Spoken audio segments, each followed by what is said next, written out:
जय हिंद दोस्तों। कैसे हैं आप सभी। आशा है आप सभी पे हनुमान जी की कृपा बनी होगी।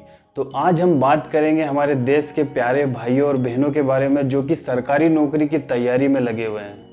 हमारे देश भारत में सरकारी नौकरी का एक बहुत बड़ा स्तर है। इसमें कई लाखों लोग रोज सरकारी नौकरी की तैयारी करने आते हैं। इसमें से कई लोग सक्सेस होते हैं, कई लोग अनसक्सेस होते हैं। तो इन्हीं सब बातों पर आज हम बात करेंगे कि सरकारी नौकरी में किन ग्रहों का इम्पोर्टेंस होता है, किन ग्रहों के कारण सरकारी नौकरी हमें मिलती है, किन ग्रहों के कारण मेरे भारत देश के भाइयों और बहनों को सरकारी नौकरी में सफलता मिलती है। तो चलिए शुरू करते हैं सरकारी नौकरी से जुड़ी हुई कुछ अनसुनी बातें।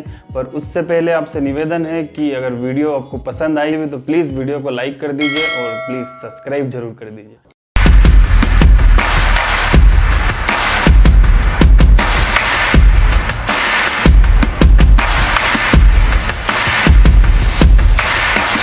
हमारे देश में कई लाखों लोग सरकारी नौकरी की हर रोज़ तैयारी करते हैं और इन लाखों लोगों का सपना होता है सरकारी नौकरी को पाने का।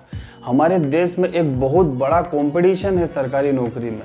तो इसमें से कई लोग 5 साल, कई लोग 10 साल, कई लोग 15-15 साल से सरकारी नौकरी की तैयारी में लगे हुए हैं, पर उन्हें सही परिणाम, सही सफलता नहीं मिल पाती है। इसका मुख्य कारण है कुंडली के कुछ ग्रह, कुंडली के कुछ योग। और भारतीय ज्योतिष शास्त्र के अनुसार सरकारी नौकरी तक पहुंचने के लिए, सरकारी नौकरी तक पाने के लिए 3 ग्रह सबसे मुख्यतः इंपॉर्टेंट होते हैं, सूर्य, चंद्रमा और मंगल। तो आज हम बात करेंगे सरकारी नौकरी में 3 ग्रह जो इंपॉर्टेंट होते हैं उन तीनों ग्रहों पर, कि वो तीनों ग्रह हमारे सरकारी नौकरी पर, हमारे सपनों पर, हमारे ड्रीम पर किस तरह से इम्पैक्ट करते हैं, किस तरह से इफेक्ट करते हैं। तो सबसे पहले ग्रह की बात करते हैं जो कि है सूर्य। सूर्य हमारी आत्मा का कारक होता है। आत्मा जो कि हमारे आत्मविश्वास का कारक है, हमारे एक मनोबल का कारक है, हमारे कॉन्फिडेंस का कारक है। सरकारी नौकरी में मुख्यतः जो सबसे इम्पोर्टेंट जो ग्रह होता है वो होता है सूर्य। सूर्य सरकारी नौकरी का भी कारक है और सरकार का भी कारक है। तो 9 ग्रहों में यदि आपको कोई भी ग्रह देखना है तो उसमें सबसे पहले आप देखिए सूर्य। यदि सूर्य कमजोर है तो आपका आत्मा कमजोर है, आपका कॉन्फिडेंस कमजोर है। अगर कॉन्फिडेंस कमजोर है तो आप उस पढ़ाई को, उस कार्य को, उस आपकी प्रोसेस को, उस कंपटीशन को आप ज़्यादा देर तक, ज़्यादा समय तक नहीं कर पाएंगे। तो कुंडली में सूर्य का मजबूत होना बहुत ज़रूरी है सरकारी नौकरी के लिए। दूसरे नंबर पे जो आता है वो आता है चंद्रमा, हमारा मन। यदि मन कमजोर है तो वैसे भी जीवन में कोई भी इंसान, कोई भी व्यक्ति, कोई भी किसी भी कार्य को करने में असमर्थ रहेगा।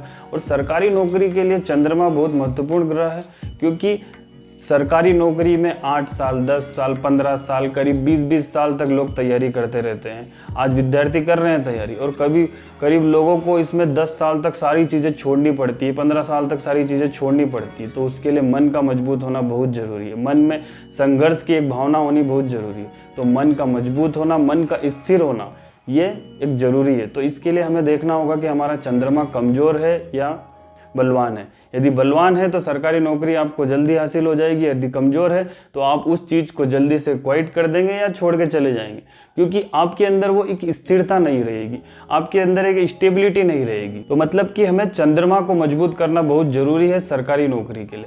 वैसे हर फील्ड के लिए, हमें हर जीवन के हर कार्य के लिए चंद्रमा को मजबूत करना बहुत ज़रूरी है, पर सरकारी नौकरी के लिए मुख्यतः, क्योंकि ये एक लंबी लड़ाई होती है, लंबी कॉम्पिटिशन होता है, तो चंद्रमा को मजबूत करना बहुत ज़्यादा ज़रूरी है। तीसरे नंबर का जो ग्रह होता है वो होता है मंगल। मंगल हमारे जोश का कारक है, हमारे एनर्जी का कारक है, हमारे हिम्मत का कारक है।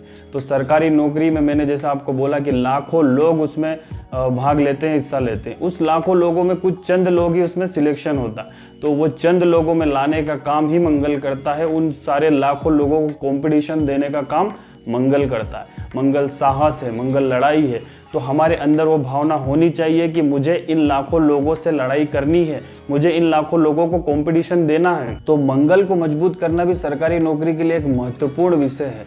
आज का ये जो विषय था मेरा, ये तीनों ग्रह बताने का जो विषय था वो इसलिए था क्योंकि आज तक मेरे एक्सपीरियंस है, मेरे जीवन में, मैंने जो आपको मेरे इंट्रो में बताया था, तो मैंने जो अभी 8-9 साल का अपना एक्सपीरियंस लिया, उसमें मैंने ये देखा है कि सरकारी नौकरी के प्रति भारत में बहुत ज़्यादा एक लंबा कंपटीशन है। तो मेरा एक अनुभव था, मेरा एक राय था, मेरा एक सजेशन था कि मैं इन सब चीज़ों पे एक बात करूं।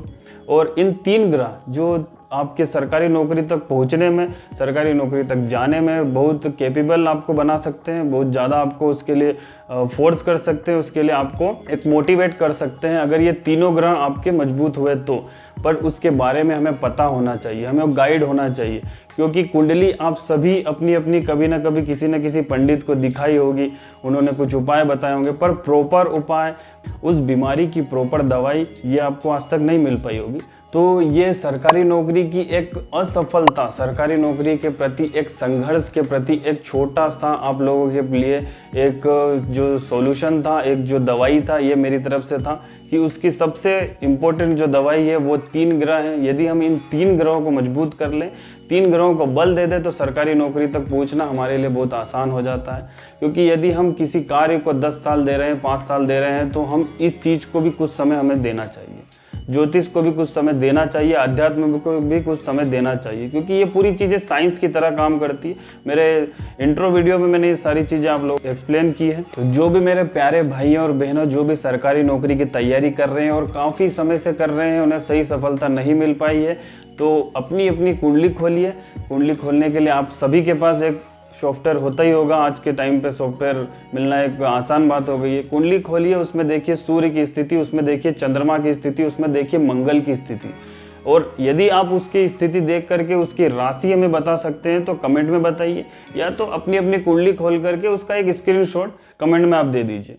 तो हमारी तरफ से जितनी भी पॉसिबिलिटी होगी हम उसका रिप्लाई करेंगे कि आपका तीनों में से कौन सा ग्रह कमजोर है, किस ग्रह का आपको उपाय करना चाहिए और किस ग्रह का क्या उपाय करना चाहिए, जिससे कि आप सरकारी नौकरी को एक आसान बना सके, एक सफलता आपको जल्द से जल्द मिल पाए। तो चलिए मिलते हैं अब अगले वीडियो में। इसी के साथ जय हिंद, जय सिया राम।